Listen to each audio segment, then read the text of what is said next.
Mübarek 3 ayların gölgesinin üzerimize düştüğü manevi iklimde Gaziantep Yetimler Vakfı iyilik kervanımızı, Yetimler Vakfı olarak iyilik kervanımızı hızlandırıyoruz.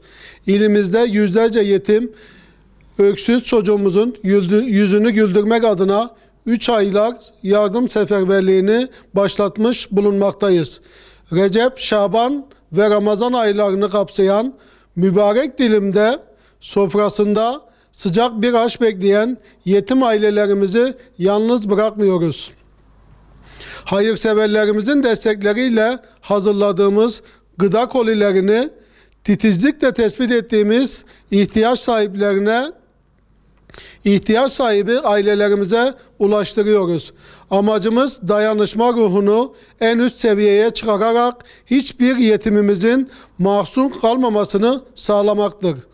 Vakfımız bu süreçte temel gıda maddelerinden oluşan yardım kolilerini Gaziantep genelinde dağıtmaya devam edecektir. Tüm hayırseverleri bu bereketli aylarda bir yetimin elinden tutmaya davet ediyoruz. Regaib Kandili münasebetiyle bugün yetim ailelerimize kırmızı ve beyaz et yardımında bulunduk. Vesile olan hayırseverlerimizden Allah-u Teala razı olsun.